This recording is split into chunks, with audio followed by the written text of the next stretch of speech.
आज कथा का छठा दिवस है, जिसको हमारी भाषा में शिव महापुराण कथा का मध्य शिवरात्रि भी कहते हैं।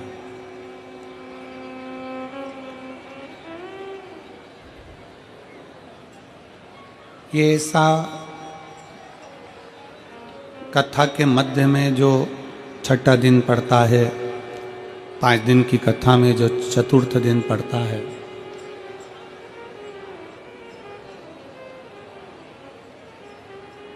कहते हैं शिवरात्रि शंकर और पार्वती के मिलन की होती है।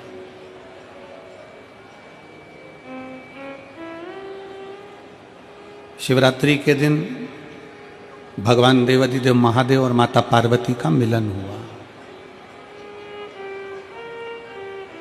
शिवरात्रि के दिन ही माता सती और शिव का मिलन हुआ। शिवरात्रि के दिन ही उमा और महेश का मिलन हुआ।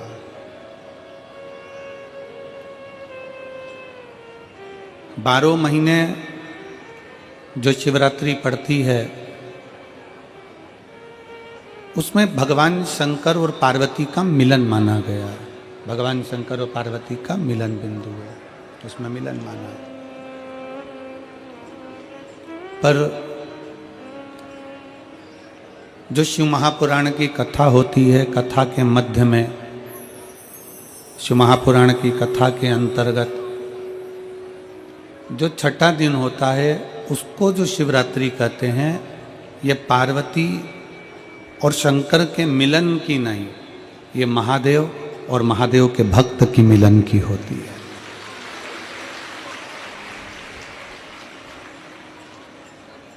भगवान शिव और भगवान शंकर के जो परम भक्त होते हैं, जो शिव महापुराण की कथा को श्रवण करते हैं, चाहे टीवी चैनल के माध्यम से सुने, फेसबुक यूट्यूब के माध्यम से सुने, चाहे वो कथा के पंडाल में बैठकर सुने,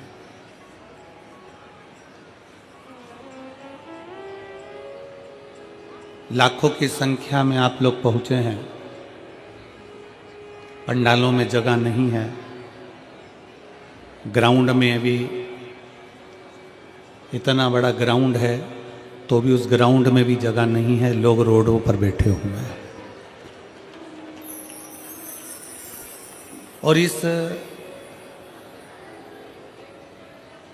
शिव महापुराण के ये पवित्र अवसर पर छठवें दिन की जो कथा है, शंकर के भक्त और शंकर की, शिव और शिव के भक्त की,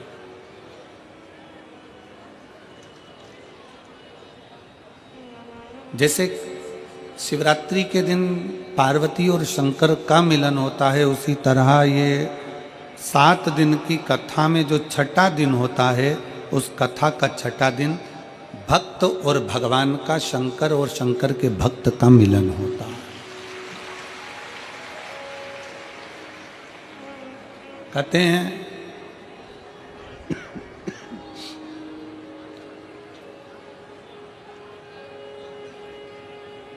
कि शिवरात्रि के दिन ही पार्वती जी ने भगवान शंकर से कुछ पाया था। पार्वती जी भगवान शंकर की आराधना करती हैं, शिव की स्तुति करती हैं, शिव स्मरण करती हैं, शिव भक्ति करती हैं। और पार्वती जी ने शंकर भगवान से शिवरात्रि के दिन ही पाया था, और शंकर को भी शिवरात्रि के दिन ही पाया था। शिव महापुराण में जो छठा दिन है शिवरात्रि का, आज जो शिव भक्त कथा को श्रवण कर रहे हैं, रात्रि को भगवान शंकर की अविरल भक्ति, कीर्तन, भजन सब करेंगे। सुबह 8 बजे से 11 बजे तक कथा को श्रवण करेंगे और अपने अपने गंतव्य को जाएंगे।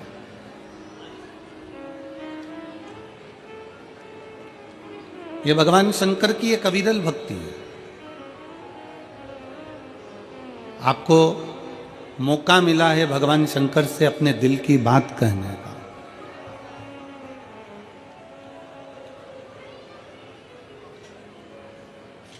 आपको मौका मिला है भगवान शंकर से अपनी बातों को कहने का।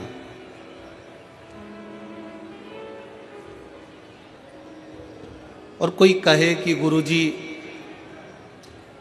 क्या भगवान सुनता है?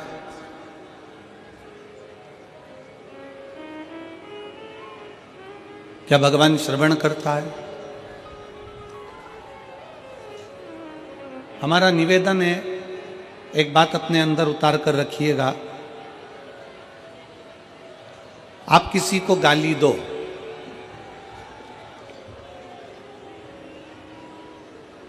उधर साउंड की व्यवस्था करिए, पीछे बाउंड्री पे सब दूर साउंड की व्यवस्था करिए।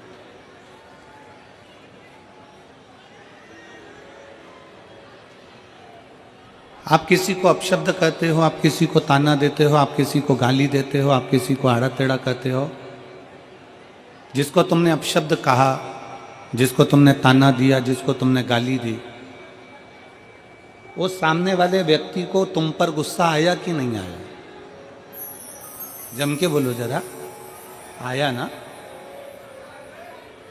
तुम किसी को अपशब्द कह रहे हो, तुम किसी को ताना दे रहे हो, तुम किसी को गाली दे रहे हो, तुम किसी को आड़ा टेढ़ा कह रहे हो, तो जिसको तुम अपशब्द कह रहे हो, जिसको तुम गाली दे रहे हो, जिसको तुम ताना दे रहे हो, उसको गुस्सा आता है। जैसे ही तुमने उसको गाली दी वैसे ही उसको गुस्सा आया। जैसे ही तुमने अपशब्द कहा वैसे ही उसको गुस्सा आया। तुम्हारे अपशब्द बोलते ही उसको क्रोध आ जाता है। तुम्हारा आड़ा टेढ़ा बोलते ही उसको क्रोध आ जाता है, गुस्सा आ जाता है।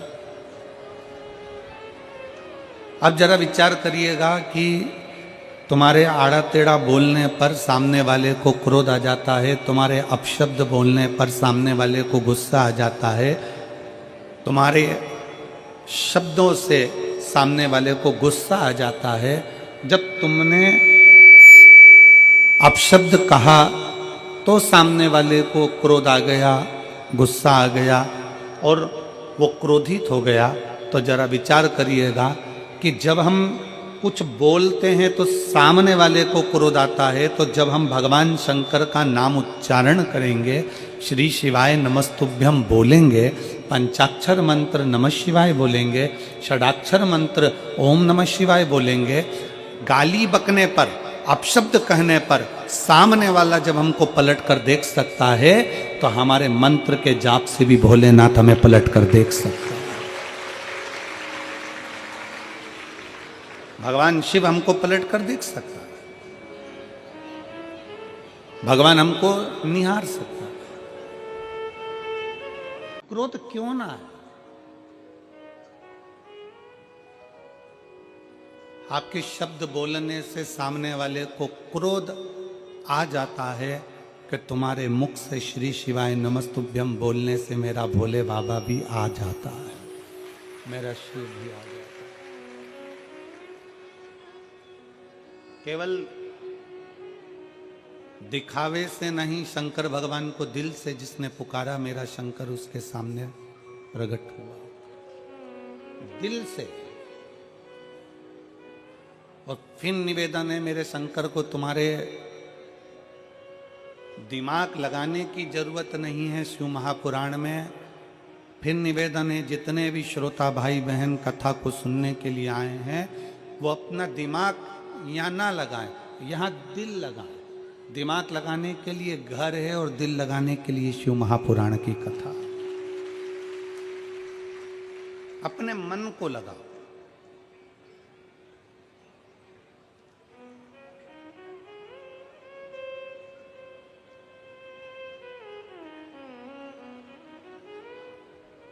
एक बार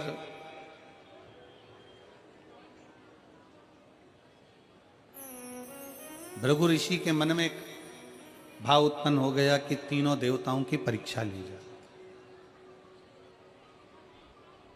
भृगु ऋषि के मन में भाव जागृत हुआ कि तीनों देवताओं की परीक्षा करेंगे। और भृगु ऋषि सबसे पहले ब्रह्मा जी के पास में पहुंचे।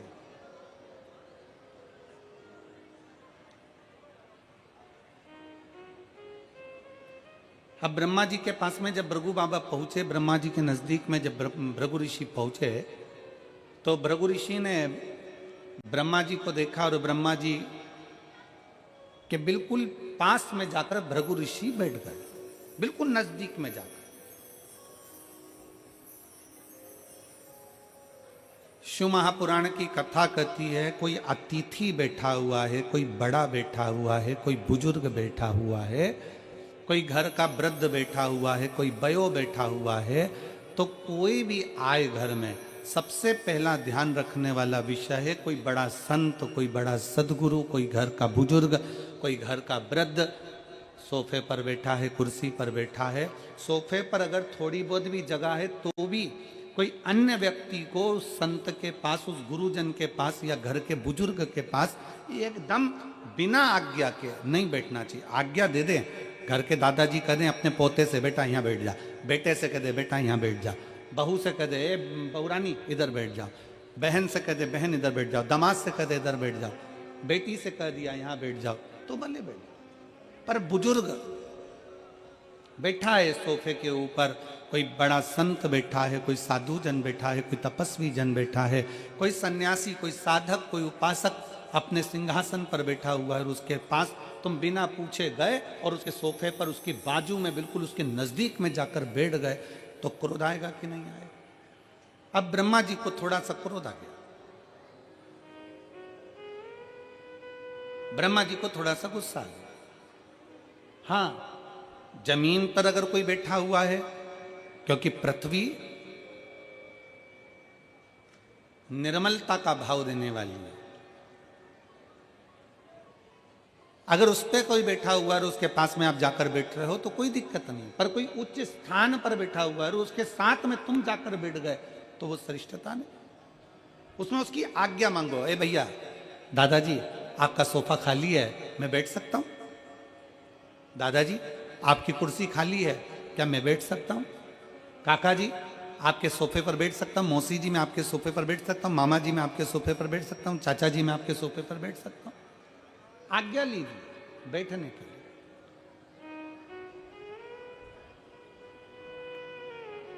आशीष जी जब ये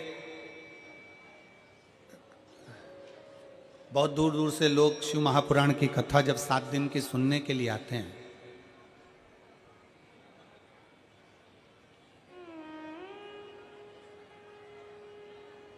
तो यहाँ शंकर जी की कथा सुनने के लिए जब पंडाल में पहले दिन, एक दिन पहले जब भक्त पहुँचते हैं तो वहाँ दरी बिछाते हैं, अपनी चटाई बिछाते हैं। देखा तुम लोगों ने? दर्शन करें और नहीं करे हों, अगर मेरठ वालों ने अगर रात्रि के दर्शन नहीं करे हों तो आज रात के इस पंडाल के दर्शन जरूर करना, यहाँ के कीर्तन के दर्शन करना। और भगवान ने आपको मोबाइल दिया है तो यहाँ पर जो कीर्तन हो, भजन हो, रात्रि का जो स्मरण हो, उसके वीडियो फोटो आपके भी और उसके भी अपनी सोशल मीडिया पे भी डालना कि हमारे मेरठ में भी शिव महापुराण का सत्संग कैसा हुआ। ऐसे तो तुम डालते रहते हो, पर वो सत्संग का डालो कि आज कथा का 6ठा दिन है और 6ठे दिन में शिव महापुराण की कथा में हमने आज रात्रि को बाबा के इस पंडाल में भगवत भजन किया। तो जो भक्त आते हैं पहले दिन वो अपनी दरी बिछाते हैं और दरी बिछाने के पहले बाबा से आज्ञा लेते हैं, बाबा आपकी कृपा हो तो हम यहाँ शिव महापुराण की कथा सुनने के लिए बैठ रहे हैं, आप दया करोगे तो हम कथा सुनेंगे, आप करुणा करोगे तो हम कथा सुनेंगे, वरना हमारे बस की बात नहीं है कथा सुनने। किसकी सामर्थ्यता? जो शंकर की कथा में दिल लगा ले, शिव की कथा को सुन ले और शंकर की कथा को अपने भीतर उतार ले, सामर्थ्यता। सती मैया कथा सुनने गई, मन नहीं लग पाया। उमा कथा सुनने के लिए गई, मन नहीं लगा। कात्यायनी कथा सुनने के लिए गई, मन नहीं लगा। कुष्मांडा कथा सुनने के लिए गई, मन नहीं लगा। स्कंदा कथा सुनने के लिए गई, मन नहीं लगा। पार्वती मैया कथा सुनने के लिए गई तो भी उनके नेत्रों में नींद समा गई थी। शिव महापुराण की कथा सुनना सरल बात नहीं है, अगर दिल लग जाए तो समझ लेना कि शिव ने सुना दी है।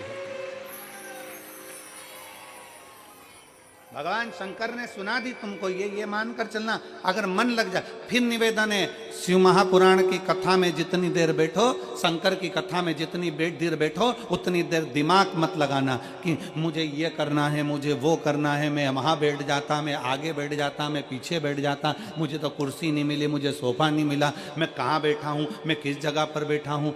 दिमाग बिल्कुल मत लगाओ। ये कथा को तुम जरा, मैं कहूँ आस्था चैनल वालों से जरा दिखाइएगा। लोगों को नीचे जगह नहीं मिल रही तो गाड़ियों की छतों पर कहाँ कहाँ चढ़ चढ़ के लोग बैठे हुए हैं, दीवालों के ऊपर ना जाने कहाँ कहाँ जगह मिल गई उनको। ऑटो तक के ऊपर बैठे हुए हैं, कहीं गाड़ियों के ऊपर, कहीं पानी के टैंकरों के ऊपर, कहीं जगह होए तो बैठे व्यक्ति। कथा कथा है, यहां दिमाग नहीं लगाना। शिव महापुराण की कथा को जितनी देर श्रवण करने के लिए बैठो, उतनी देर दिमाग नहीं, उतनी देर क्या लगाना है आपको? अपना दिल लगाना। भगवान शंकर को अपना हृदय देना, शिव जी से अपने दिल की बात कहना, शंकर को अपने मन की बात कहना। और शिव को जब अपने दिल की बात कहोगे, मन की बात करोगे, तो शंकर उसको स्वीकार करेगा। यहाँ जितने कथा को सुनने के लिए आते हैं, पहले बाबा से कहते हैं, बाबा आप कथा कहेंगे, हम सुनेंगे, आपकी आज्ञा होगी तो हम कथा सुन पाएंगे, आप आज्ञा करेंगे तो हम रह पाएंगे। वरना घर में ढेर काम आ जाते हैं, कोई ने फोन कर दिया, आना पड़ेगा, जाना पड़ेगा, लोग फोन कर देते हैं, घर पहुंचना पड़ेगा, जरूरी काम आ गया, ये काम आ गया, तो वहां जाना पड़ेगा। और तेरी कृपा बिना न हिले एक भी अणु, लेते हैं श्वास तेरी कृपा से तनो तनो। पार्वती जी भी मन लगाने के लिए बैठी थी कथा में, पर उनकी निंद्रा लग गई थी। सती माता मन लगाने के लिए बैठी थी कथा में, पर उनका ध्यान बढ़ गया था, भीतर अहंकार उत्पन्न हो गया।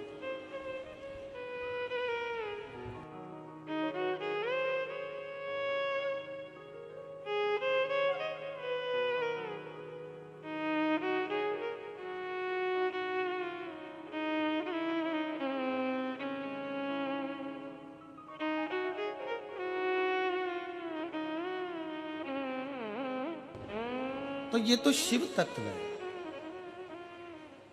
इस शिव तत्व का जो लाभ है, इस शिव तत्व का सबसे बड़ा जो सुख है, वो जीवन का एक आनंद है। जितने यहां कथा के पंडाल में जितनी देर बैठो, उतनी देर दिल लगाइए, दिल, मन लगाइए, हृदय लगाइए। आएंगे कई लोग, दिमाग लगाने वाले भी बहुत सारे आएंगे यहां पर।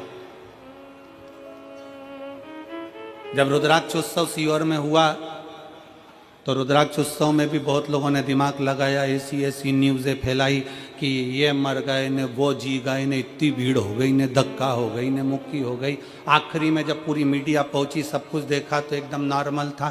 पर दिमाग लगाने वाले ऐसा नहीं है, यहाँ भी पहुंचेंगे, कई कई जगह का ऐसा बना के भेज देंगे कि लोगों को यहाँ तो ये हो गया, वहाँ तो वो हो गया। पर जितने बैठे हैं शिव के भक्त, एक बार जोरदार ताली बजाकर बताओ कि कथा का आनंद है कि नहीं।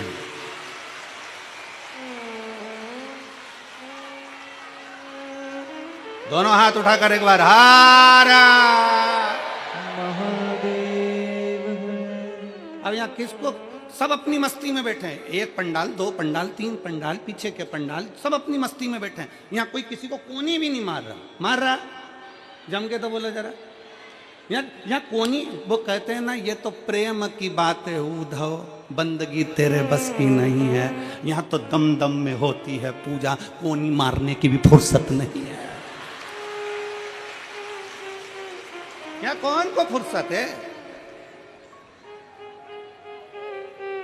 बोल बम का नारा है, यहाँ किसी को फुर्सत नहीं है। यहाँ तो एक लालसा है, रोड पर चलकर जो आ रहे हैं उनको भी एक लालसा है, कहीं जगह मिल जाएगी, कथा सुन लूंगी, 15 minute, 20 minute, 5 minute, 10 minute, 1 minute, कुछ मिल जाए कथा सुनने को, बस मेरा आनंद हो जाए, बस कथा। और कई ऐसे मिलेंगे जो दिमाग लगाने आएंगे, हमको बैठने की जगह नहीं दी है तो मैं गलत प्रचार करूंगा, कहीं से भी करूं, कैसा भी प्रचार करूंगा और गलत प्रचार करूंगा। मेरे परिवार के लोगों को आगे बैठने का मौका नहीं दिया, मेरे परिवार वालों को अंदर नहीं जाने दिया, अब रुको। और उसने बनाया 2-4 वीडियो और शेयर कर दिया। तो तुम भी मत छोड़ना रे मेरठ वालों, तुम्हारा खुद का मोबाइल किसी मीडिया से कम नहीं है। और मैं धन्यवाद दूंगा यहाँ के इस मेरठ के एक एक पत्रकार बंधुओं को और एक एक सोशल मीडिया वालों को जिन्होंने इस कथा का खूब आनंद से जनमानस में भेजा। जनमानस में कहीं बाबा की कथा में, भगवान शंकर ओघड़ रानी की कथा में दिमाग नहीं, भगवान शंकर की कथा में क्या लगाना है? दिल लगाना। शंकर की अविरल भक्ति सुख प्रदान करने वाली। पार्वती मैया जब भगवान शंकर के सम्मुख में बैठकर कथा का रसपान करती हैं तो पार्वती जी के नैनों में जल भरा जाता है।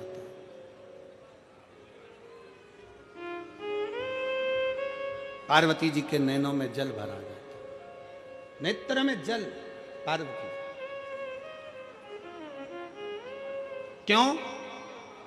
पार्वती जी के नैनों में जब कथा सुनने के लिए बैठ रही थी तो जल इसलिए भरा गए। 2 चीजें पार्वती जी के नैनों में आई थी, एक जल भरा गया था, फिर निंद्रा भी समा गई। पार्वती जी के नैनों में कथा चालू होने के पहले जल इसलिए आ गया था क्योंकि पार्वती जी को अपने पूर्व जन्म का भान होता गया।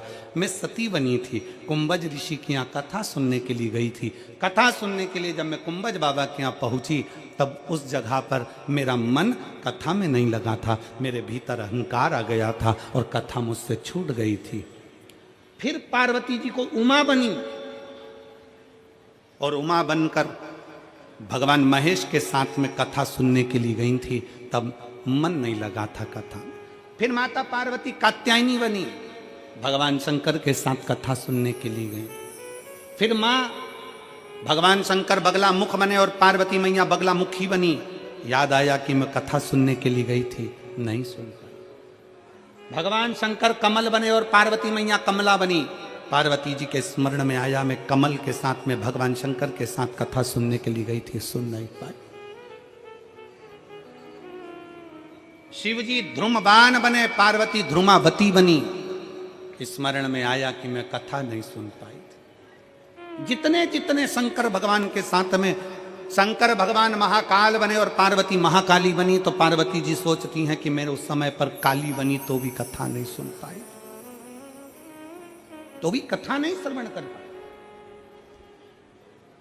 आज पार्वती जी की आंख में आंसू भर गया कि आज मेरे बाबा ने बड़ी कृपा करी जो मुझे कथा सुनाने के लिए इस अमरनाथ की गुफा के अंदर लाकर बिठा दिया और मुझे कथा सुना।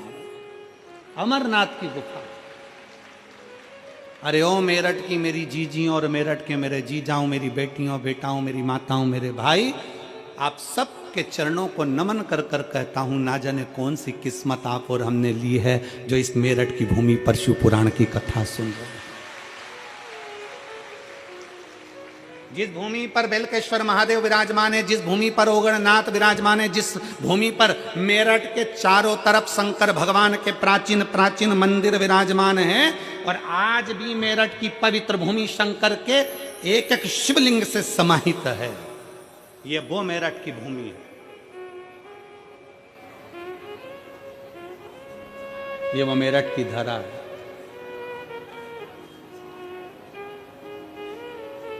जहां बैठकर आप और हम कथा सुन रहे हैं। कई माताएं ऐसी हैं यहां बैठी हुई हैं जो हापुड़ में कथा सुनने गई थी। हाथ उठाओ जरा, हापुड़ वाली हो।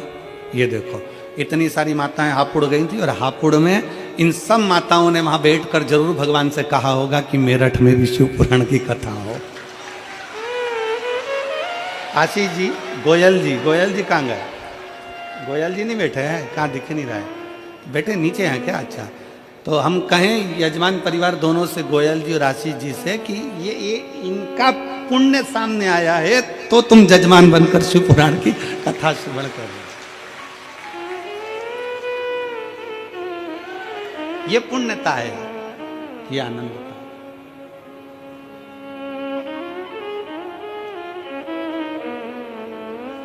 वो कहते ना, कोई पिछले जन्म के अच्छे कर्म मुझे बाबा तेरा कोई पिछले जन्म के अच्छे कर्म मुझे बाबा तेरा मिला। जहाँ सारी दुनिया झुकती है, जहाँ सारी दुनिया झुकती है, ये आली दरबार मिला।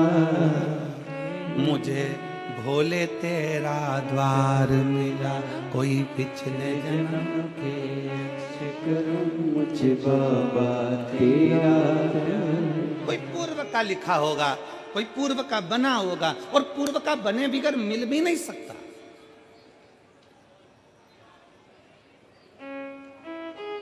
कल कथा में अपन ने सुना था पूर्व का कर्म हमारा, पूर्व का कर्म। एक पंडित जी पूजन करते थे, उनका हाथ क्यों कटा? पूर्व का कर्म था कि कोई मार्ग बता दिया होगा। राजा का बेटा क्यों मरा? कोई पूर्व का कर्म होगा मारा। रानी क्यों गला काट दी? कोई पूर्व का कर्म होगा महाराज।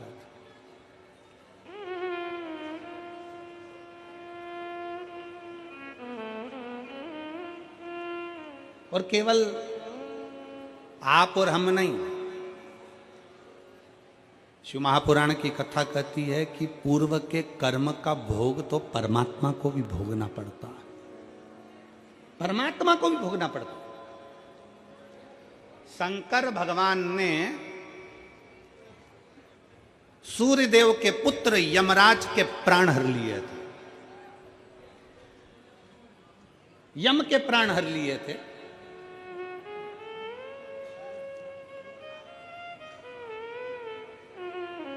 और यम के प्राण जब हर लिए, यमराज के प्राण चले गए, तो सूर्य नारायण भगवान रोते रोते आए और उन्होंने कहा मेरा बेटा यम चले गया।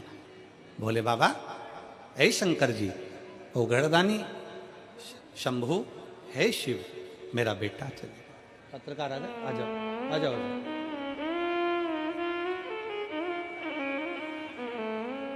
मेरा बेटा यम चले गए, मेरा बेटा।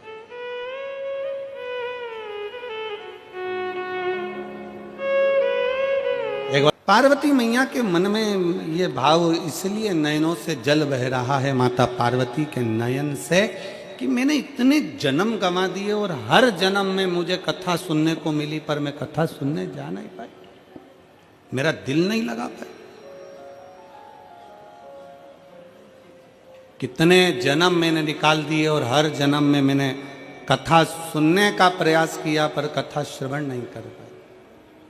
कितने जन्म, एक जन्म की तो बात ही नहीं।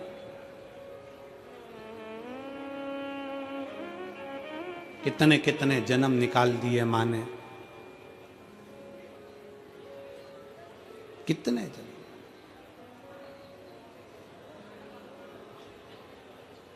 एलईडियां चालू करिए, एलईडियां नीच की। और कितने जन्म मैंने निकाल दिए और मुझे भगवान की कथा श्रवण करने का मौका नहीं मिला।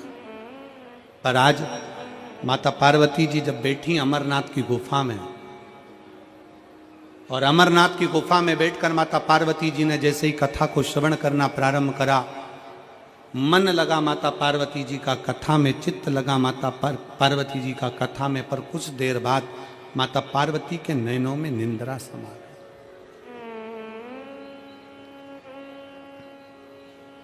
पार्वती जी के नयनों में निंद्रा समा गई।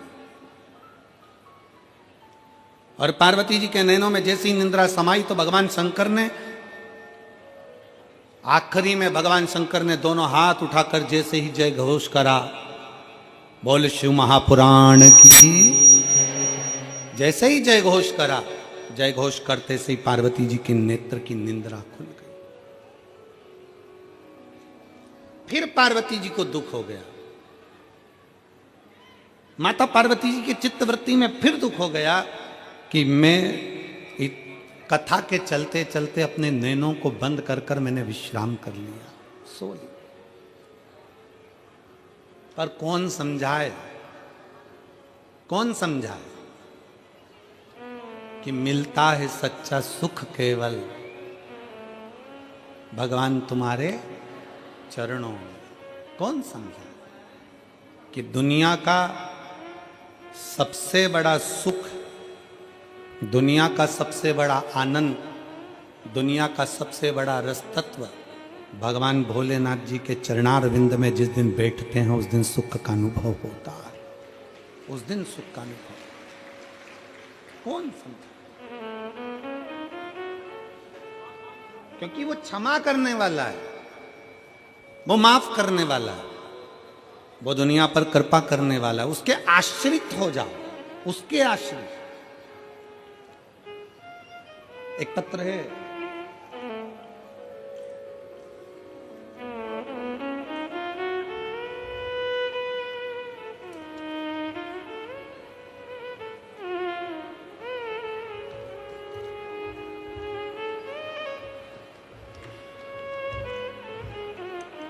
ठंड में पंखा भेजा है। अब ये गर्मी में भेजती तो काम भी आता हो।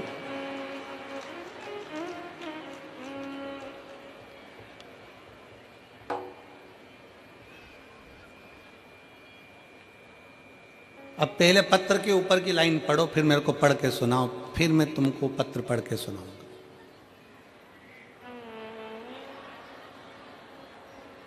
पढ़ के सुनाओ जल्दी से। ठीक है, अब पत्र सुनेंगे। मेरा नाम ज्योति त्यागी है, गांव फलोदा, जिला मुजफ्फरनगर की निवासी हूँ। कहीं बैठी हो ज्योति जी त्यागी जी? कहीं बैठी हो तो हाथ हिला सकती हैं, और अगर आई हो तो हाथ हिलाएं, और कहीं बैठी हो तो एक बेलपत्र लेने जरूर पधारें। मेरा नाम ज्योति त्यागी है, गांव फलोदा, जिला मुजफ्फरनगर की निवासी हूँ। मेरे पति का नाम सचिन त्यागी है। एक लोटे जल का मैं क्या वर्णन करूँ गुरुदेव? पत्र को साथ में पढ़िएगा आप लोग। सन 2021 में मेरे पति को अचानक गले में दर्द हुआ। डॉक्टर को दिखाया, जांच कराई तो पता चला कि उन्हें कैंसर है। डॉक्टर ने ऑपरेशन का बोल दिया, ऑपरेशन भी हो गया। गले में जख्म होने के कारण कुछ खा नहीं पाते थे, केवल लिक्विड ही पी पाते थे। हम चिंतित रहने लगे। फिर मम्मी ने आपकी कथा के बारे में बताया। जून 2023 में हम सीहोर गए, वहां से रुद्राक्ष लाए। आपके बताए अनुसार हमने सब दिया। जब दोबारा जांच कराई तो पता चला कैंसर लीवर में पहुंच गया है। जरा पत्र पर ध्यान देंगे, कैंसर लीवर में पहुंच गया। अब डॉक्टर ने भी ना इलाज कर दिया। फिर दूसरे डॉक्टर से सलाह ली, उन्होंने कहा 3 इंजेक्शन का बोल दिया और अस्पताल ले गए। डॉक्टर ने उनको वेंटिलेटर पर रख दिया। मैंने तभी रुद्राक्ष हाथ में उठाकर विनती की, बाबा तेरे ही भरोसे हम, वो एक लाइन इन्होंने लिखी है, तेरे ही भरोसे हम बीच उड़ती जावेंगे बाबा, डोर हथ तो छड्डी। बाबा की ऐसी कृपा हुई। हमको मन में दुख हुआ कि रुद्राक्ष का दल देने पर भी ऐसा क्यों हुआ। फिर हम बाबा को हाथ में रुद्राक्ष लेकर बाबा को कहने लगे और बाबा से विनती करी, बाबा कुछ भी करो ठीक करिएगा।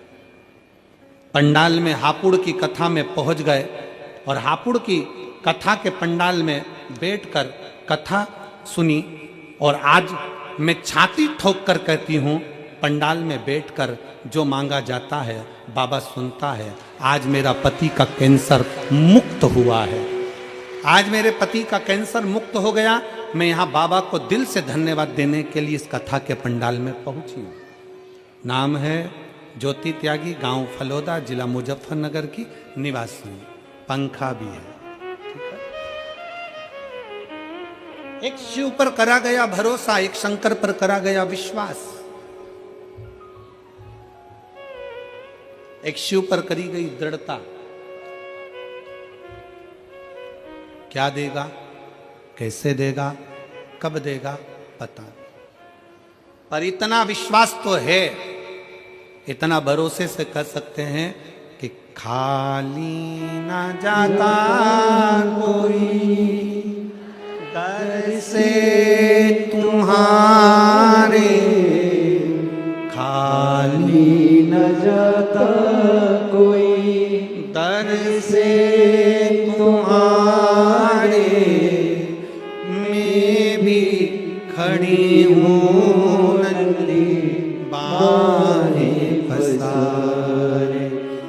अपने हृदय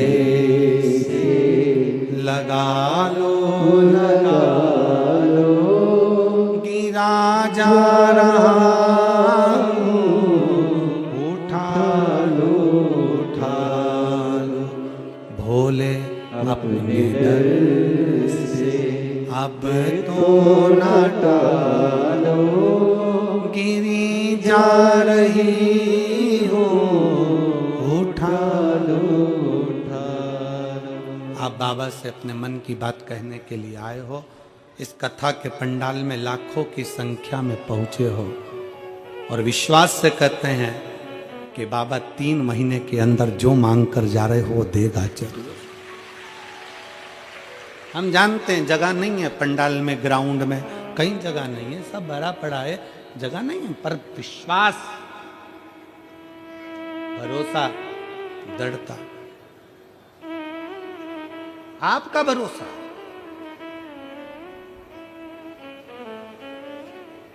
पार्वती जी के मन में फिर गिलानी उत्पन्न होने लगी, मैं कथा सुनने के लिए आई थी और कथा ना मिला।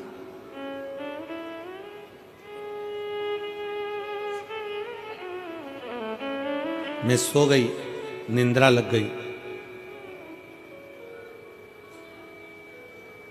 मेरी चित्तवृत्ति फिर रह गई। जिस दिन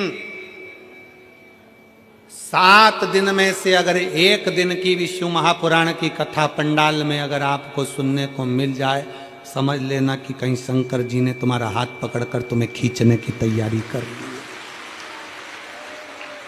कहीं मिल जाए। एक पत्र है, तत्व की प्राप्ति हो।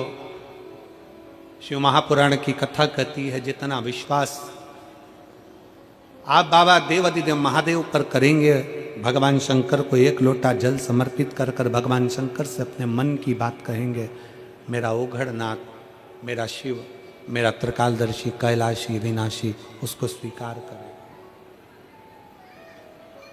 मिल जाए कथा श्रवण करने को तो साधुता दीजिए, आदर करना ना भूलें।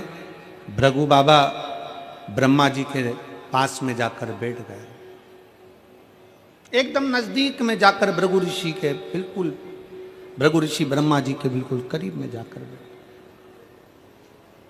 और जब ब्रह्मा जी ने देखा तो ब्रह्मा जी को थोड़ा सा क्रोध आया कि मुझसे बिना पूछे, बिना आज्ञा के, बिना बोले आकर बैठ गए, कम से कम मुझे बोलना तो था,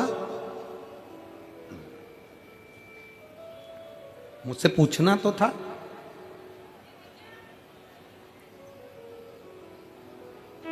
चले और फिर एक निवेदन बड़े भाव से करेंगे कि बैठो, मना नहीं, पर आज्ञा लेकर बैठो, मना नहीं पर आज्ञा लेकर। बड़े आनंद के साथ बैठना चाहिए। पर कोई आदरणीय बैठा है, कोई बड़ा बैठा है, कोई सत्कार करने वाला बैठा है, कोई साधु जन है, कोई सन्यासी जन है, कोई तपस्वी जन है, कोई साधक है, कोई उपासक है, उसको भी सम्मान देना चाहिए। भृगु ऋषि वहां से चल दिए। अब सीधे भृगु बाबा पहुंच गए तीनों देवताओं के पास, जाते जाते भगवान शंकर के पास, ओगड़दानी के, और शिव शिव है बैठे थे। 33 कोटि देवताओं में सबसे ज्यादा अगर सम्मान करने वाले कोई देव हैं तो वो देवाधिदेव महादेव हैं। अगर एक भूत भी आता है तो मेरे शंकर भगवान उसको भी नमन कर कर उसका आदर करते हैं। एक कोई पिशाच भी आता है, कोई असुर भी आता है, कोई गंधर्व भी आता है, कोई देवता भी आते हैं, और कोई भगवान शंकर के दरवाजे पर अगर भूत, प्रेत, गंधर्व, अप्सरा, असुर, किन्नर, यहां तक कोई भी आ जाए, भगवान शंकर उसका आदर करते, उसका सम्मान करते।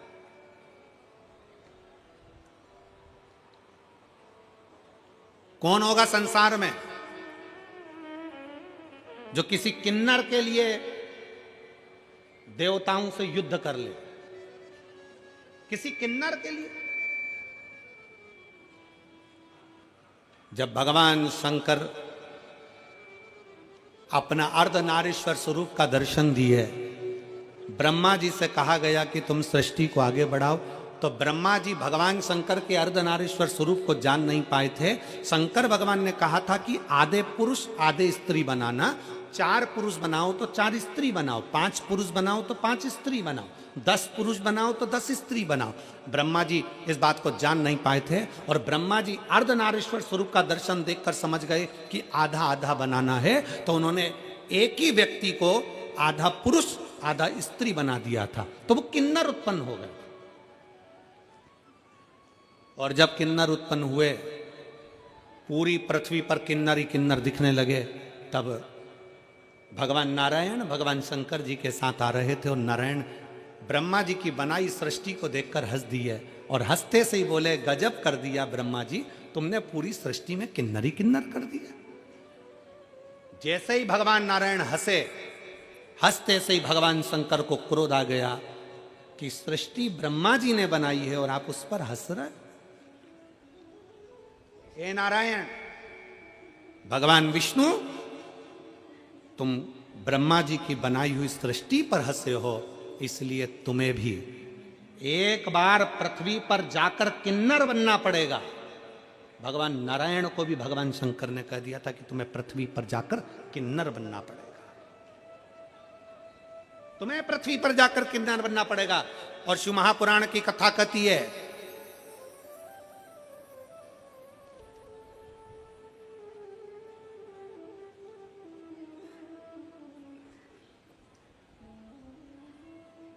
शिव महापुराण का चरित्र कहता है, जिस समय पर पांडव और कौरवों का युद्ध हो रहा था, कौरव और पांडवों के युद्ध में ध्यान में आया, भगवान कृष्ण ने कहा कि अर्जुन, तुम्हारा एक पुत्र उलूपी का पुत्र अरावन वन में रहता है, उसको भी युद्ध के लिए लेकर आओ।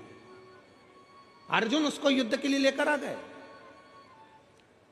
अर्जुन उसको युद्ध के लिए लाए। पर अर्जुन युद्ध के लिए लेकर आए और युद्ध के लेकर आने के लिए क्यों? क्योंकि कुरुक्षेत्र की भूमि चंडी की भूमि थी। इस कुरुक्षेत्र की भूमि पर सबसे पहले बलि चढ़ाना थी। और बलि किसकी चढ़ाना है? क्योंकि कुरुक्षेत्र की भूमि ने कह दिया था, चंडी ने कह दिया था, एक बलि कौरव की लूंगी, एक बलि पांडव की लूंगी। कौरवों में से तो 100 थे, उन्होंने कहा एक को देवी देंगे तो 99 बचेंगे, पर पांडव में तो 5 थे, अगर एक भी चले गया तो फिर 4 ही बचेंगे। भगवान कृष्ण ने कहा, अर्जुन तू तेरे बेटे को लेकर आ, रावण को लेकर आए, उलूपी के पुत्र को लेकर आए। रावण को लाकर खड़ा कर दिया। रावण को मालूम पड़ा कि मेरी बलि चढ़ना है। भगवान कृष्ण के पास रावण ने खबर कर दी कि द्वारकाधीश से कहना, द्वारकानाथ मैं अपनी बलि चढ़ाने को तैयार हूं, पर मैंने सुना है अगर कोई कुंवारी अवस्था में मर जाता है तो ना उसे नरक मिलता है ना उसको स्वर्ग मिलता है। अगर कोई कुंवारी अवस्था में मर गया, कोई कुंवारा मर गया, तो वो ना तो नरक जाता है ना स्वर्ग जाता है, वो आहूत माना जाता है। हमारे मारवाड़ियों में एक नाम चलता आहूत। आहूत मतलब वो कुंवारा चले गया, कुंवारी अवस्था में चले, उसकी गति नहीं है, ना उसको पिंड मिल रहा है, ना उसको तर्पण मिल रहा है, ना उसको जल मिल रहा है, ना भोज मिल रहा है, वो तड़पता रहता है।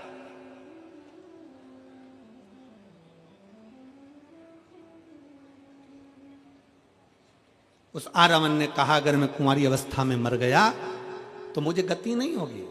मेरा एक निवेदन है, कल मेरी बलि चढ़ा देना, पर सबसे पहले मेरे ब्याह करा दो, शादी करा दो। अब युधिष्ठिर को लगा आज रात ही रात में कहां की लड़की मिलेगी जिससे शादी कराई जाए, लड़की कहां से ढूंढी जाए जिससे विवाह कराया जाए। ढूंढने में लग गए। हस्तिनापुर में कोई लड़की नहीं मिली, पास में कोई लड़की नहीं मिली। तब भगवान कृष्ण ने जान लिया, अगर ये इसका विवाह नहीं हुआ तो ये कल बलि में नहीं आएगा, और बलि में नहीं आया तो फिर युद्ध रह जाएगा। भगवान कृष्ण को याद आया कि शंकर जी ने श्राप दिया था कि नारायण तुम किन्नर पर हंसे हो, इसलिए तुमको भी किन्नर बनना पड़ेगा। आज भगवान कृष्ण किन्नर का रूप धारण कर लिए। भगवान कृष्ण ने किन्नर का रूप धारण करा, रावण के साथ विवाह करा। विवाह करने के बाद भगवान जब रावण के प्राण चले गए तो भगवान नेत्रों से नीर बहाते रहे। आज भी किन्नर गले में मंगलसूत्र पहनते हैं, आज भी किन्नर पांव में बिछुड़ी पहनते हैं, आज भी किन्नर हाथ में चूड़ा पहनते हैं, मांग में सिंदूर भरते हैं। कौन है उनका पति? शिव महापुराण की कथा कहती है आरावण के साथ प्रत्येक किन्नर का विवाह होता है। एक रात्रि का विवाह एक घड़े के साथ आरावण के साथ किया जाता है, फिर उस घड़े को तोड़ दिया जाता है। किन्नर का सुहाग अखंड माना जाता है, किन्नर का सौभाग्य। इसलिए हमारे यहाँ मंगल शकुन में, शादी ब्याहों में, बच्चों के जन्मदिन पर किन्नर आते हैं, क्योंकि सृष्टि पूर्ण पहले किन्नर की थी, पूर्ण सृष्टि। कौन देव होगा? देवताओं में 33 कोटि देवी देवताओं में केवल एक देव है, देवाधिदेव महादेव, जो सबका सम्मान करना चाहते हैं। भूत भी आया तो उसका भी सम्मान है, प्रेत भी आया तो उसका सम्मान है, डाकनी, पिशाचनी, चुड़ैल, भयंकर आए तो भी सम्मान है, गंधर्व आए तो सम्मान है, अप्सरा आए तो सम्मान है, किन्नर आए तो सम्मान है, सुर आए तो सम्मान है, असुर आए तो सम्मान है। सबका सम्मान किया मेरे शिव जी ने, सबका आदर करा मेरे शंकर, और समदृष्टि का भाव रखा। समदृष्टि, समदृष्टि। शिव तत्व की लहर का, भगवान शंकर की अविरल भक्ति में समता का भाव होना चाहिए, क्योंकि मेरे शंकर शमशान में निवास करते हैं। मेरे शिव के पास में भेद नहीं है, अमीर भी जाएगा तो बांस पर, गरीब भी जाएगा तो बांस पर, अमीर भी जाएगा तो सफेद कपड़े में, गरीब भी जाएगा तो सफेद कपड़े में। जहां सबकी शान सम है, उसी का नाम सम शान है। बराबर देखता, उसमें भेद नहीं है।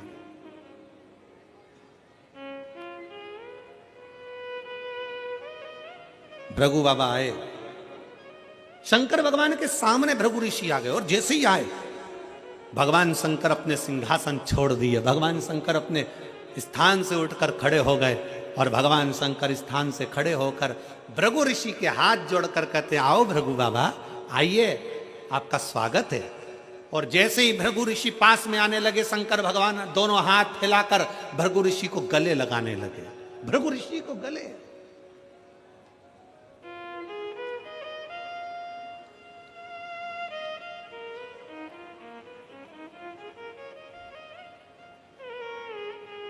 शिव महापुराण की कथा कहती है विद्वान से ज्यादा श्रेष्ठ होता है विद्यावान। कौन? जम के बोलो, विद्यावान।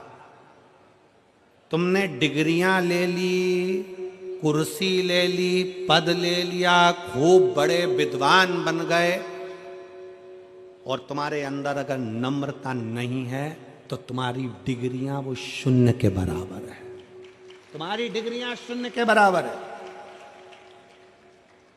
विद्वान से बड़ा होता है विद्यावान। इसलिए हनुमान जी महाराज को कहा जाता विद्यावान, गुणी, अति चातुर, राम काज करीबे को आतुर। हनुमान जी को विद्यावान कहा गया, विद्वान नहीं। हनुमान जी विद्वान नहीं कहे गए, और जिसमें कितने बड़े विद्वान थे, अष्ट सिद्धि नव निधि के दाता, असबर दीन राम रसायन तुमरे पास, सदा रहो रघुपति के। कितना विद्वत्ता, अष्ट सिद्धियां उनकी, नव निधियां उनकी, सारा वैभव, सारा धन, सारा ज्ञान, सब कुछ हनुमान जी में था, सब कुछ था हनुमान जी में। फिर भी हनुमान जी के आगे विद्वान नहीं लिखा गया, उनके आगे लिखा विद्यावान।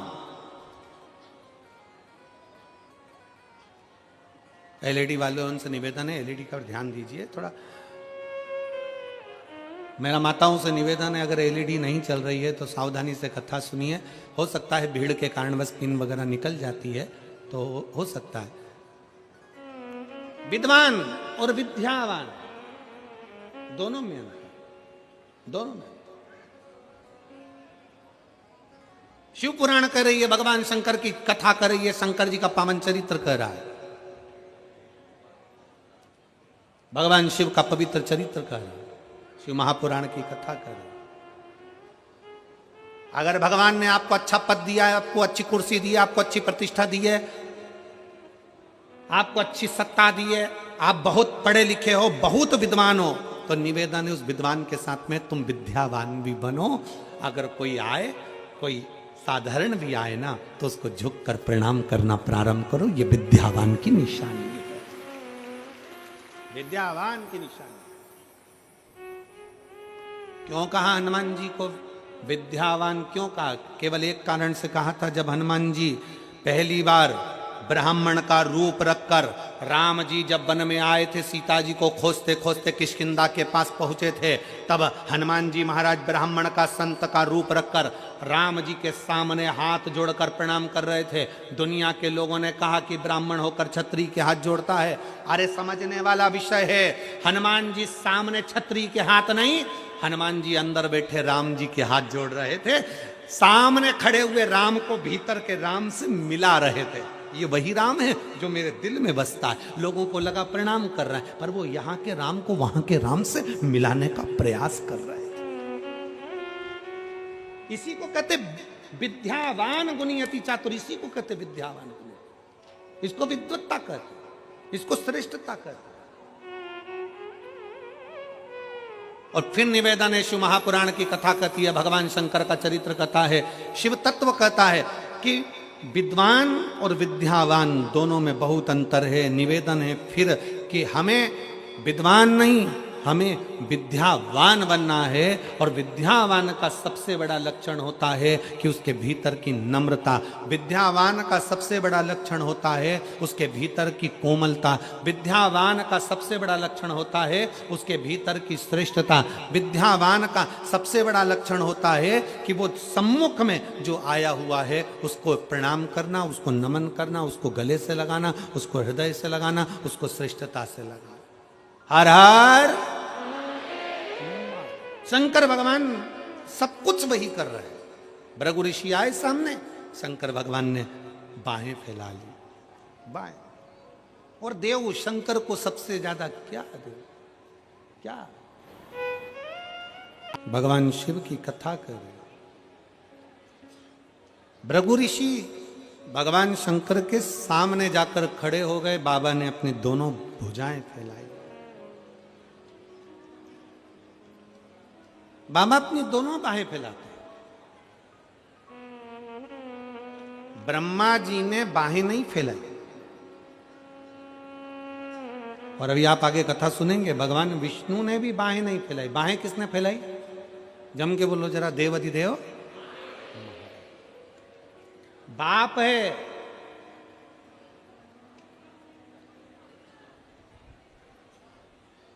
एक पिता के दो बेटे, एक बेटा कहता पापा मुझे मेरी जायदाद का हिस्सा दो, मुझे तुम्हारे साथ नहीं रहना, तुम आज की सोच के हो, मैं तुम पुरानी सोच के हो, मैं आज का सोच का हूं, मैं आज के विचार का व्यक्ति हूं, मुझे तुम्हारे साथ नहीं रहना, मेरी जायदाद का हिस्सा दो, अब भी कि अब भी मुझे मेरी प्रॉपर्टी चाहिए। पिताजी ने वकील बुलवाया, वकील साहब से कहा सर मेरा बेटा जायदाद का हिस्सा मांग रहा है। वकील साहब ने कहा आपके कितने बेटे हैं? कहा दो। मेरा ये बेटा जायदाद का हिस्सा मांग रहा है। तुम्हारा बड़ा बेटा भी जायदाद मांग रहा है क्या? नहीं, वो मना कर रहा है, मेरे को नहीं चाहिए। एक काम करो, वकील साहब बोले 3 हिस्से प्रॉपर्टी के करो, एक तुम्हारा, बड़े बेटे का, छोटे बेटे का। ठीक है। छोटे बेटे को जायदाद का हिस्सा दिया, वो शहर चले गया। छोटे से गांव से निकलकर बड़े शहर में गया, तो शहर में जाते से ही उसके 3 मित्र बन गए। पहला ताली, दूसरा थाली, तीसरा प्याली। कौन कौन से बने? जम के बोलो जरा। ताली, ताली मतलब प्रशंसा करने वाले, वाह वाह वाह, जोरदार, बहुत बढ़िया, और कर, मतलब गलत काम में डुबाना। दूसरे नंबर पर है थाली मित्र, होटल में ले जाकर खिलाने वाले, इसलिए खिलाते हैं कि आज हमारे पैसे से खिलाएंगे, कल इसका पूरा धन हम ही जीन जाएंगे। थाली मित्र। और तीसरे नंबर पर जम के बोलो जरा, प्याली मित्र। अपने पैसे से पीना सिखाते हैं। जब आदत हो जाती है, लत लग जाती है, तब उसके पैसे से खुद पीते हैं और उसको बर्बाद कर देते हैं। ये तीन मित्र हैं, तीन मित्र। नशे से मुक्त हो,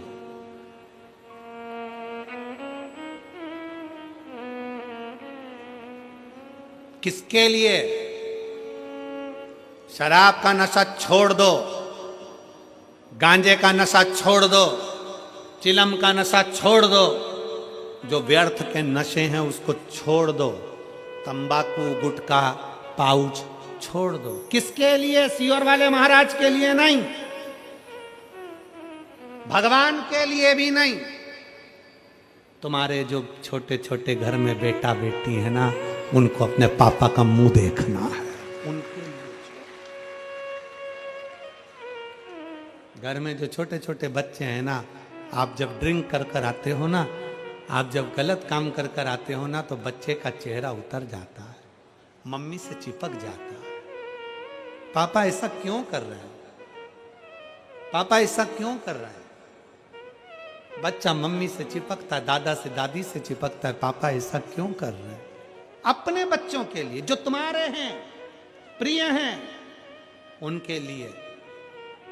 कथा के पंडाल में बैठकर अंदर से, हाँ हम तुमसे संकल्प नहीं दिलाएंगे, हम फालतू का काम करते ही नहीं है, क्योंकि हम संकल्प दिलाएं और तुम छोड़ो नहीं तो हमारे ऊपर दोष आए, काय को माथा पच्ची करूं। हम संकल्प नहीं दिलाएंगे।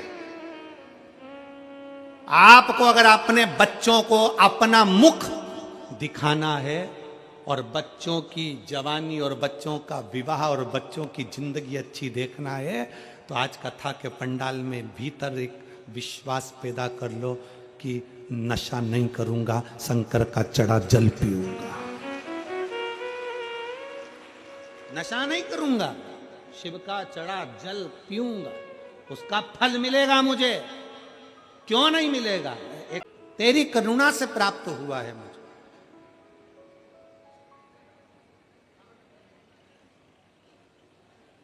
आपसे पूछें, 23 साल बाद उम्मीद है कि संतान हो सकती है?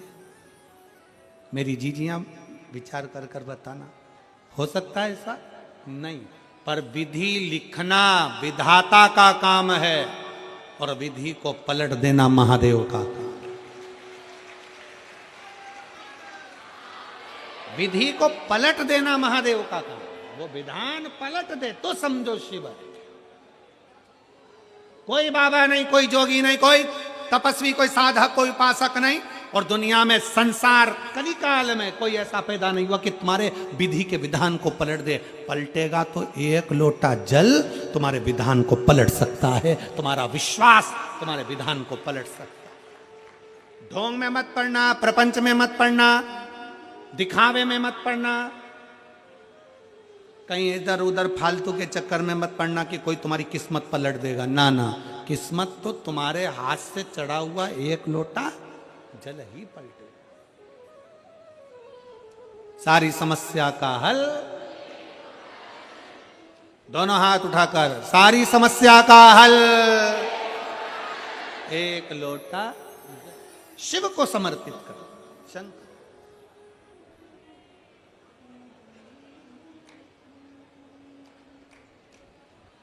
मेरे भोले बाबा ने हाथ फैलाए, बाहें फैला दी।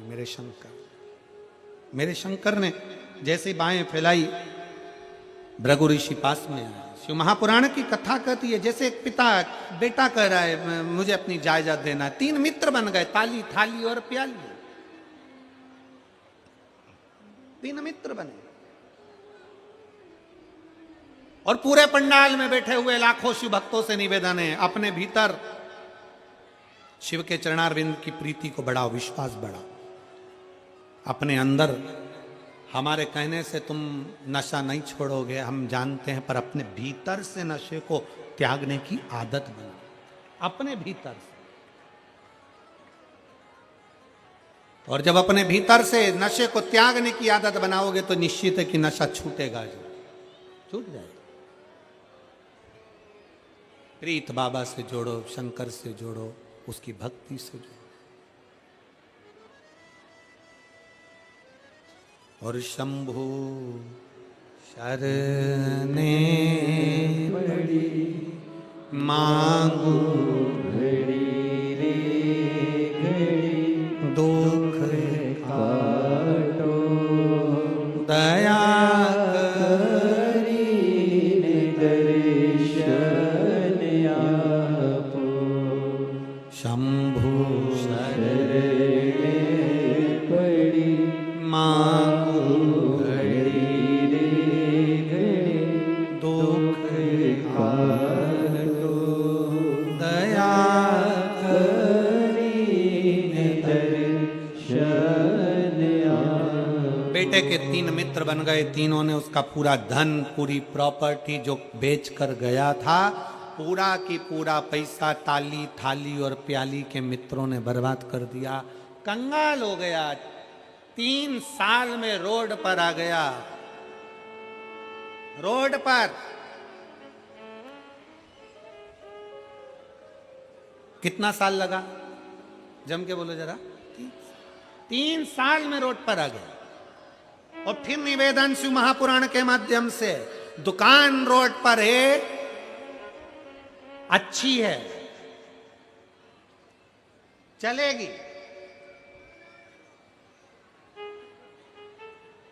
मकान रोड पर है, अच्छी है, चलेगी। दुकान रोड पर है, अच्छा है। मकान रोड पर है, चलेगा। पर इंसान रोड पर कभी नहीं चलेगा।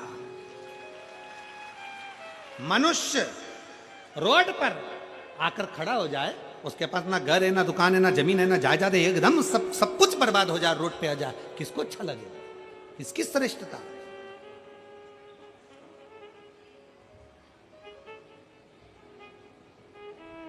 दुकान रोड पर आना चाहिए, अच्छी बात है। मकान रोड पर होना चाहिए, अच्छी बात है। पर इंसान रोड पर नहीं होना चाहिए। इंसान रोड पर ना आए। उसका जीवन कैसा निकलता है ये वही जान सकता है। उसकी जिंदगी कैसे चलती है ये वही जान सकता है। उसका जीवन कैसा होगा ये वही जान सकता है। 3 साल में रोड पर आ गया, सब बेच दिया, सब समाप्त हो गया। अपने मित्रों के पास गया। ताली मित्र के पास जाकर बोला, भैया मुझे 500 रुपए दे दे, मुझे गांव तक जाना है। थाली मित्र के पास जाकर बोला, मुझे 500 रुपए दे दे, मुझे गांव जाना है। प्याली मित्र के पास जाकर बोला, मुझे पैसे दे दे 500 रुपए, मुझे मेरे गांव जाना है। अरे गांव जाकर क्या करेगा? अब तो पिताजी की पूरी जायदाद बेच खाया, अब गांव जाकर क्या करेगा? नहीं नहीं, मेरे पिताजी के पास मुझे जाना है, मुझे जाना है। बस ललक लग गई। किसी ने अठन्नी ना दी, 1 रुपया भी नहीं दिया, चवन्नी भी ना दी।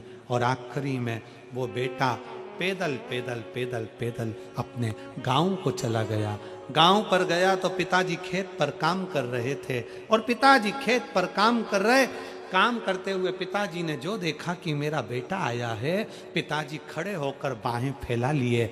बड़े बेटे ने कहा, पापा ये सब कुछ बर्बाद कर कर आया है। पिताजी ने कहा, भले बर्बाद कर आया, पर आ तो मेरे पास गया है, मैं वापिस आबाद कर दूंगा इसको। वापिस आबाद। इसको बाप कहते हैं, पिता कहते हैं। आप दुनिया में कहीं पर भी ठोकर खाया, कितनी भी लोग ठोकर तुमको लगा दे, कितना भी दुख दे दें, दुनिया के लोग कितना भी कष्ट दे दें, आखिरी में अगर आप सारी दुनिया की ठोकर खाकर मेरे महादेव को 1 लोटा जल चढ़ाओगे ना, तो वो महादेव भी तुम्हें बाहों से लगा लेकर तुम्हारा कल्याण कर देगा। बाप है वो, पिता है वो, हृदय से लगा लेता। तो पिता अपने हृदय से लगा लेता।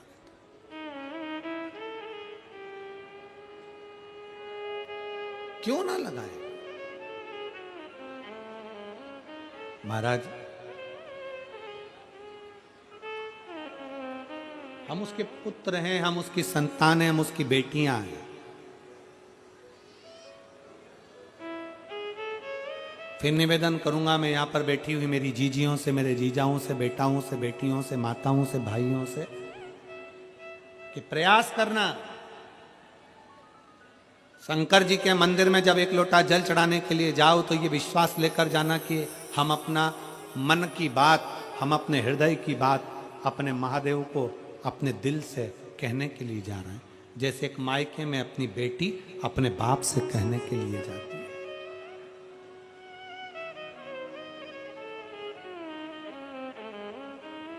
शिव से कहने के लिए कहा,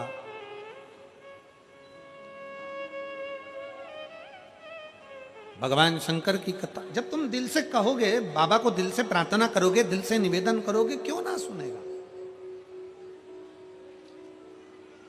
क्यों नहीं सुनेगा? दिल से बोलो तो सही, आप दिल से पुकारो तो सही, और जब दिल से पुकारोगे तो वो सुनता जो शिव तत्व की प्राप्ति है। भगवान देवाधिदेव महादेव ने अपनी बाहें फैला ली भृगु बाबा को गले लगाने के लिए। भृगु ऋषि को गले लगाने के लिए जैसे ही बाहें फैलाई, वैसे ही भृगु ऋषि पास में तो खड़े ही थे।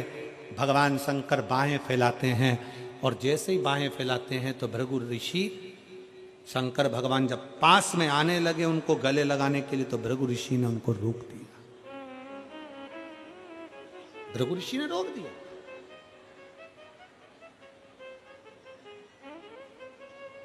भृगु बाबा ने कहा, आप मेरे पास मत आइए,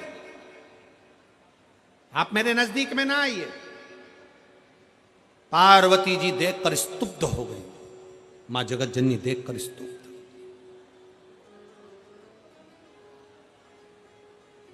ये क्या हो रहा है? ये क्या है? पार्वती जी स्तुब्ध हैं, और एकदम स्तुब्ध होकर माता पार्वती जी ने विचार किया। माता पार्वती जी स्तुब्ध हो गई, और स्तुब्ध होकर माता पार्वती ने विचार करा, ये क्या हो रहा है? ये क्या है? शंकर भगवान गले लगाने के लिए भृगु ऋषि के लिए बाहें फैला रहे हैं, और भृगु ऋषि उनको रोक दिए। शंकर भगवान ने पूछा, भृगु बाबा मैं आपको गले लगाना चाहता हूं, आप मेरे दरवाजे पर आए हो, अतिथि देवो भव। दरवाजे पर अगर अतिथि आए तो उसका आदर होना चाहिए। 33 कोटि देवता में केवल एक देव अधिदेव महादेव ऐसे हैं जो अतिथि का पूर्ण रूपेण सत्कार करते। आप आए, बाहें फैलाई, भृगु ऋषि ने मना कर दिया, आप मेरे गले नहीं लगे, मैं आपके गले नहीं लग सकता भोलेनाथ। शंकर भगवान ने पूछा क्यों? भृगु ऋषि कहते हैं कि आपके तन पर चिता की भस्म लगी है, आपके तन पर चिता की भस्म रमी है, आपके शरीर पर चिता की भस्म है। शंकर भगवान पार्वती जी को देख रहे थे, पार्वती जी शिव जी को देख रही थी। शिव महापुराण की कथा कहती है, शंकर पर चढ़ा जल, शिव को चढ़ाकर जल का आचमन बड़ी से बड़ी बीमारियों को समाप्त कर देता है। दुनिया के लोग चाहे कितना ही कहें कि शंकर का जल मत पियो, शंकर की बेलपत्र मत खाओ, शंकर का ये मत खाओ। शिव महापुराण की कथा कहती है, निवेदन है बेलपत्री खाओ, जल पियो, पर दूसरे का हराम का धन मत खाओ, भगवान का भजन।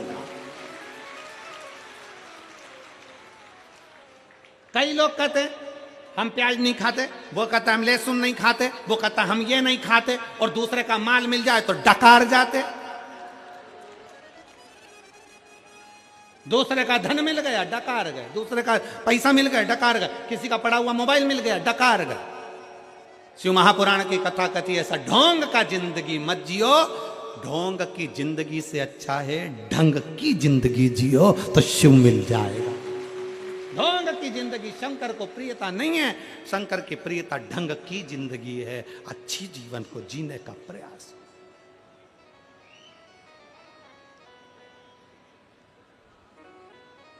अच्छे जीवन को जीने का प्रयास।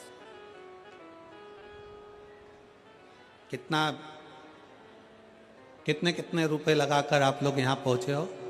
जम के बोलो जरा, कोई 50, कोई 100, कोई 200, कोई 150 रुपए लगा के तो यहां पहुंचे होगे ना? जम के तो बोलो जरा, पहुंचे हो यहाँ? अब तुम 150-200 रुपए लगाकर यहाँ पहुंचे हो तो क्या करने के लिए पहुंचे हो? जम के बोलो जरा, कथा सुनने के। अब तुम्हारा ध्यान कथा में कम, जैसी कैमरा आया। अब ऐसा तो तुम 150-200 रुपए, तुम्हारे घर के पास में जो एक फोटो का स्टूडियो हो ना, वहां जाके 200 रुपए पकड़ाते और एक आध फोटो खिंचवा लेते। यहाँ तो मेरे बाबा की कथा है, उसके दिल में तुम्हारा फोटो खींचना चाहिए तो बात है। यहाँ हाथ हिलाने से कुछ नहीं होगा। ये कैमरे का काम है, वो तो घूमता रहेगा। तुम्हारा दिल कहाँ लगा? फिर वही वाली बात आ गई, दिमाग नहीं लगा ना दिल लगा। परंतु हम तुरंत जैसे ही कैमरा आया हाथ हिला दिए। अरे भाई वो एक गाना था, तेरा फोटो दिले से चिपका के रखूंगी, कौन सा है भगवान जाने, वो तो मैं ध्यान नहीं दिया।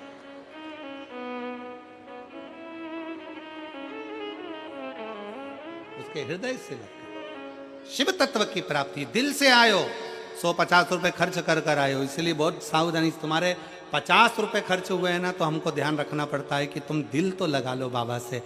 झोली भर कर लेकर जाना है, हाथ हिलाने के चक्कर में रह जाओगे ना तो वो भी ऊपर से हाथ ही हिला देगा, क्या मतलब है। इसलिए लेकर जाओ, बहुत बहुत सावधानी।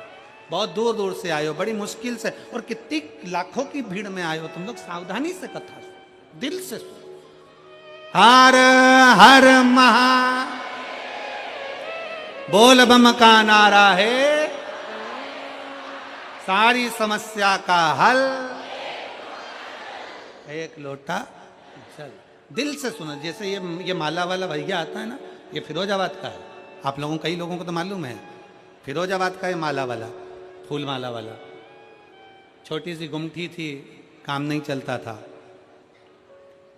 बाबा के धाम आया, कुबरेश्वर धाम, व्यासपीठ पे एक बेलपत्र फिरोजाबाद से ले आया था चढ़ाने के लिए। एक फूल ले आया था, उस समय कुछ भी नहीं था, एक फूल एक बेलपत्र।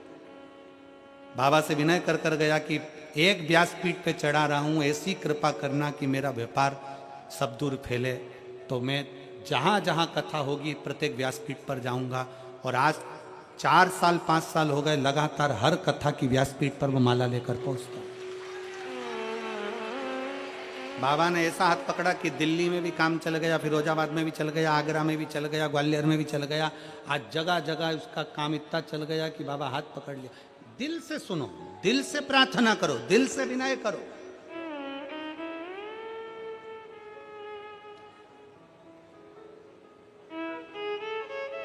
भगवान शिव को तुम्हारा हृदय बड़ी प्रिय है, वो दीजिए। भृगु ऋषि के लिए भगवान ने हाथ फैलाया, भृगु बाबा रोक दिए। तुम चिता की भस्म लगाए हो, चिता की भस्म लगाए हो तो मेरे करीब में मत आना। शंकर भगवान पार्वती को देखते रह गए, पार्वती जी शिव को देखती रह गई। मेरे करीब में मत आना, तुमने चिता की भस्म लगाई, तुम चिता की भस्म लगाए हो, मेरे पास में ना आए। शिव जी को थोड़ा सा क्रोध तो आया, क्रोध आया। मैं क्या पहना हूं, मैंने कैसे कपड़े पहने, ये मेरे ऊपर निर्भर करता। आप किसी के वस्त्र को देखकर ताना नहीं दे सकते, आप किसी के आभूषण को देखकर अपशब्द नहीं कह सकते, आप किसी के आभूषण और वस्त्रों को देखकर कुछ बोल नहीं सकते। हां, पति पत्नी आपस में बैठे हों और पति पत्नी आपस में बात कर रहे हो एक दूसरे के वस्त्र आभूषण की, तो बात दूसरी होता है।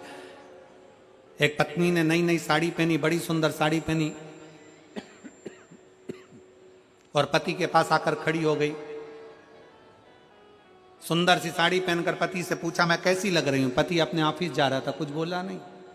पत्नी ने फिर पूछा मैं कैसी लग रही, पति नहीं बोला। पति को मालूम था मैं बोलूंगा और लड़ाई होगी, क्या मतलब बोलने से।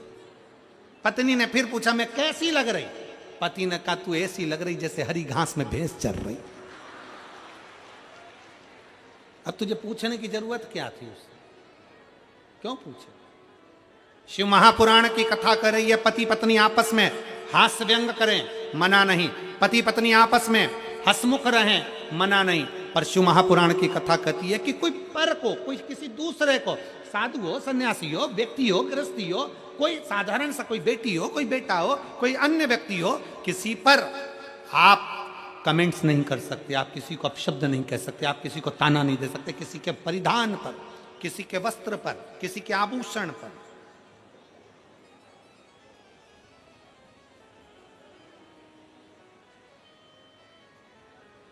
और आज भृगु ऋषि ने कह दिया भगवान शंकर से, भोलेनाथ जी से, रुकिए, वहीं ठहर जाओ, आपके शरीर पर चिता की भस्म लगी है, आप मुझसे चिपकेंगे, चिता की भस्म मुझे लग जाएगी। शंकर भगवान को क्रोध तो आया, शिव ने क्रोध को संयम करा और शंकर भगवान ने उसी समय पर गंगा के जल का स्पर्श कर कर कहा, सुनो भृगु ऋषि, मेरे तन पर चढ़ी हुई भस्म, मेरे तन से लगा हुआ एक एक रुद्राक्ष, मेरे तन से लगी गंगा, मेरे तन से लगी भस्म, सुनो भृगु ऋषि, ये वो भस्म चिता की तुम कह रहे हो चिता की भस्म है, ये चिता की भस्म अगर मेरे शरीर से लग कर जाएगी तो करोड़ों का खजाना बनकर जाएगी। ये चिता की भस्म साधारण नहीं है। महाकाल बाबा को, काशी विश्वनाथ बाबा को जो भस्म चढ़ती है वो भस्म साधारण नहीं होती। उस भस्म का भी बड़ा भाव है कि वो भस्म भी करोड़ों की है।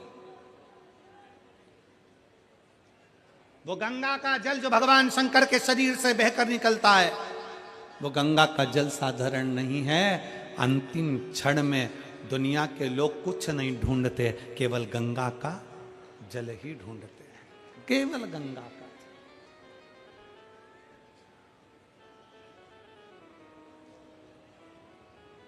और दुनिया के लोग पहले बेलपत्री का महत्व नहीं जानते थे, अब शंकर जी पे चढ़ी हुई बेलपत्री का क्या महत्व है ये पूरी विश्व जान गया। इसलिए अब शंकर जी पर बेलपत्र चढ़ती है तो लोग उसको उठा कर ले जाते हैं, क्योंकि वो बेलपत्र साधारण नहीं होती, रोग मुक्ति के लिए होती है, औषधि। कल एक बहन कह रही थी, गुरुजी हम शंकर जी के मंदिर जाते हैं और शंकर जी पे चढ़ी हुई ज्यादा बेलपत्र नहीं मिलती, एक बेलपत्र मिलती है, तो क्या उस बेलपत्र को हम पूरे परिवार समेत बांटकर खा सकते हैं? क्यों नहीं। बेलपत्र का एक अंश मात्र की डंडी भी, एक अंश मात्र की पत्ती भी अगर तुम्हें प्राप्त हुई है तो समझ लेना शंकर ने तुमको औषधि प्रदान करी है। जरूरी नहीं कि पूरी 3 पत्ती की बेलपत्र पूरे घर के लोगों को मिले। एक बेलपत्र 3 पत्ती की चढ़ी हुई अगर मिल गई है तो उस बेलपत्र के छोटे छोटे टुकड़े कर कर भी घर के 15 लोग, 20 लोग, 25 लोग, 10 लोग, 12 लोग जो घर में है, कण कण मात्र भी अगर खाते हैं तो उसका भी फल है, उसका भी फल है।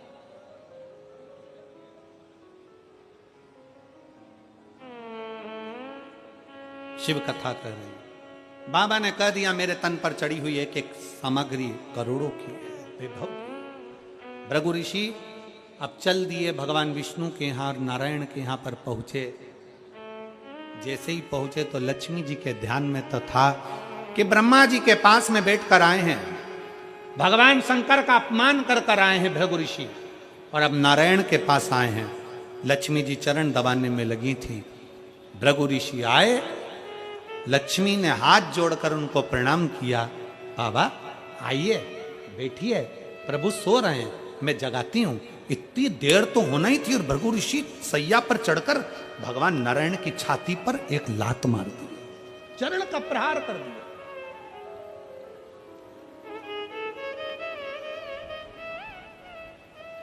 चरण का प्रहार। भगवान के नेत्र खुल गए। भृगु ऋषि को देखा बाबा ने, भगवान नारायण ने भृगु ऋषि से कहा आपके चरण में चोट लग गई होगी, आप सैया पर बैठिए। लक्ष्मी जाओ चंदन लाओ, चरण में लगाना है भृगु ऋषि के। लक्ष्मी जी कहती है चोट तुम्हें लगना चाहिए क्योंकि तुम्हें लात मारी है। भगवान कहते हैं नहीं लक्ष्मी। भृगु ऋषि के चरण में चंदन लगाया तो भृगु ऋषि की आंख में जल भर गया। नारायण से कहा नारायण आज मुझे बड़ी ग्लानि हो रही है। क्या ग्लानि? मैंने आज शंकर का अपमान कर दिया, शिव का।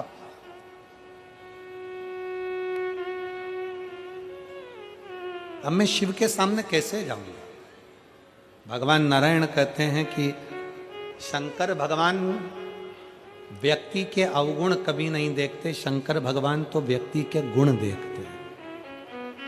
और बहुत ध्यान से सुनना मेरी जीजियों, मेरे जीजाओं, मेरी माताओं, मेरी बेटियों, बेटाओं। पशुपति नाथ का जब आप व्रत करते हो थोड़ा सावधानी पूर्वक सुनिएगा। पशुपतिनाथ का जब आप व्रत करते हो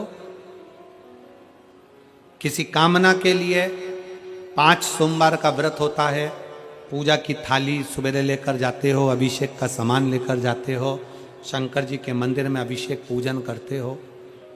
शाम के समय वही थाली वापस जाती है, उसमें 6 दिए जाते हैं। कितने दिए?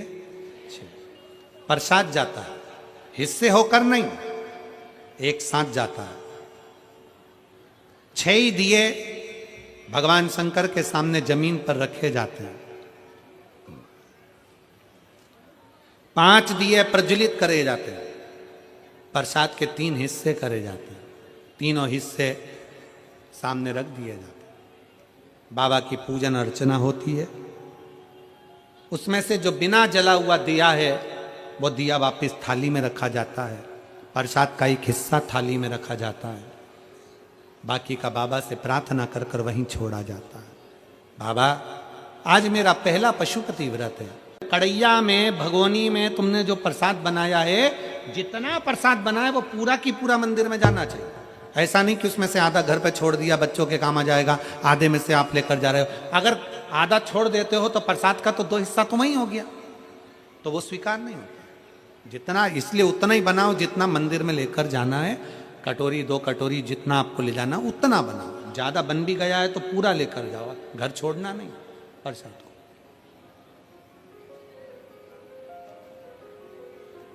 एक ही मंदिर में 5 व्रत करिए, प्रत्येक व्रत में यही नियम चालू करो। 5वां व्रत हो, एक श्रीफल भेंट बाबा को समर्पित करो। 108 चावल के दाने हो, मूंग के दाने हो, पत्ती फूल की हो, बेलपत्ती हो, जो भी तुम बाबा को चढ़ा सकते हो, 108 बाबा को दे दीजिए। श्रीफल समर्पित कर कर वैसा की वैसा ही 6 दिए रखकर, 5 दिए जलाकर, 1 दिया उठाकर, प्रसाद का एक हिस्सा लेकर अपने दरवाजे पर आओ, दिया लगाओ, बाबा से विनय कर कर अंदर जाओ और कह दो बाबा से आज मेरा 5वां व्रत पूर्ण हुआ। इसको स्वीकार लेना, इसको स्वीकार। बहुत कामना लेकर आई हूं बाबा, बहुत दुखी हूं। मेरे महाकाल राजा, अपना दिल का भाव किससे कहूं?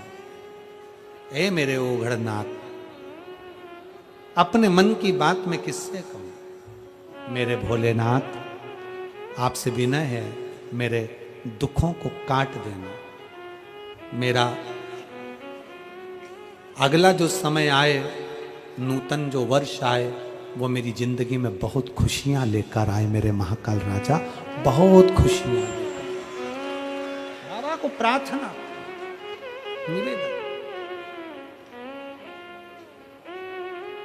अब कई माताएं कहती है गुरुजी हमारी पूजन की थाली में ये कमी रह गई थी, वो पड़ोसन की थाली में ये सब कुछ था। कोई माताएं कहती हैं कि हमारे पूजन में ये कमी रह गई, उनकी थाली में ये था। शिव महापुराण की कथा कहती है पशुपतिनाथ के व्रत में हल्दी ले जाना भूल गए, चंदन ले जाना भूल गए, या कुछ सामान ले जाना भूल गए, दिए जरूर होना चाहिए। प्रसाद का 3 हिस्सा जरूर होना चाहिए। बाकी का अगर कुछ भूल गए तो बाबा तुम्हारे अवगुण नहीं देखेगा, बाबा तुम्हारा गुण देखेगा, अवगुण नहीं देखेगा। बस उससे जाकर जब पशुपति व्रत करो ना, तो एक स्तुति उसके सामने जरूर करो। भोलेनाथ दया करना, मैं तेरे भरोसे हूँ। जिन जिन को आता है वो साथ में बोले, मेरे बाबा दया करना,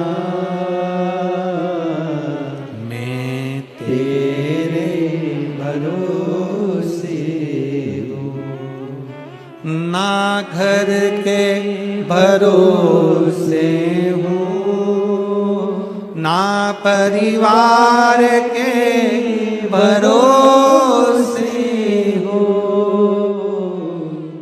ना घर के भरोसे हूँ, ना परिवार के भरोसे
शंकर दया करना,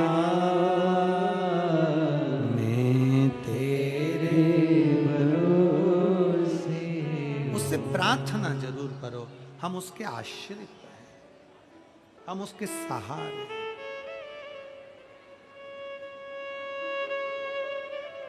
हम उसके चरणों में रहे। तारकासुर के 3 बेटे तारकाक्ष, विदुम्माली, कमलाक्ष की तीनों के प्राण जब भगवान शंकर पशुओं के देवता बनकर, पशुपति नाथ बनकर गए, इनके प्राण लिए, ये तीनों भी पशुपति नाथ भगवान की आराधना में लग गए कि हमारा कल्याण आपने कर दिया। शंकर किसी को मारते नहीं है, शंकर जो उनकी शरण में आ जाता है उसको तारते हैं, मारते नहीं। शिव मारते ही नहीं।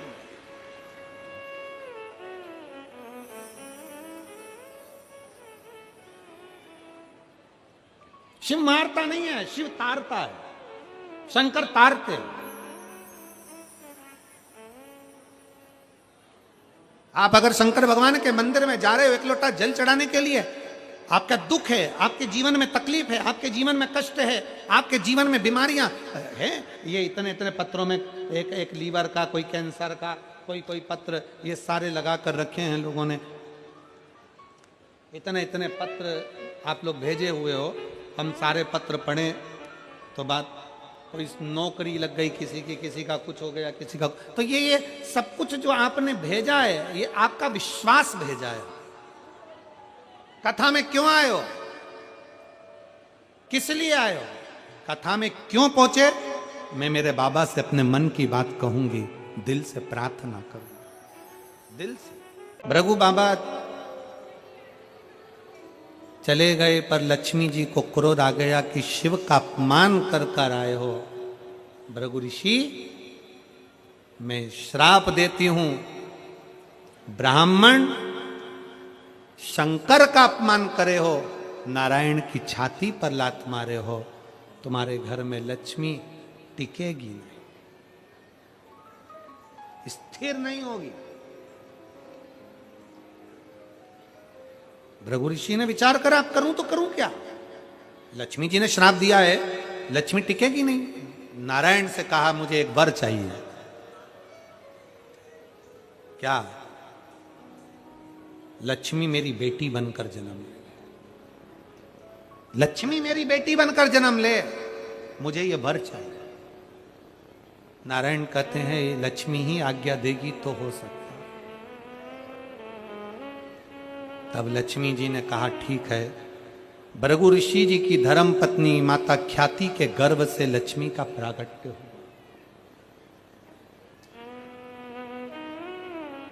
लक्ष्मी का प्रागट्य हुआ ख्याति के गर्भ से। तो भी लक्ष्मी जी ने एक ही बात कही, भृगु बाबा, जिस दिन तुम शंकर की आराधना में लगोगे, ये लक्ष्मी तुम्हारी बेटी बनकर प्रगटेगी।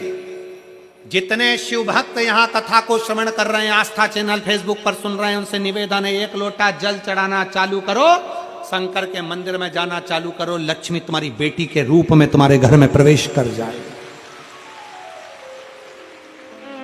शिव को जल चढ़ाइए, सारी समस्या का हल। शंकर लक्ष्मी को आपके घर में बेटी के रूप में भेजे। बेटी आगे वर्णन आता है, गणेश जी महाराज का मंगल विवाह प्रसंग, विश्वरूप जी की कन्या रिद्धि सिद्धि के साथ भगवान गणेश का मंगल विवाह होने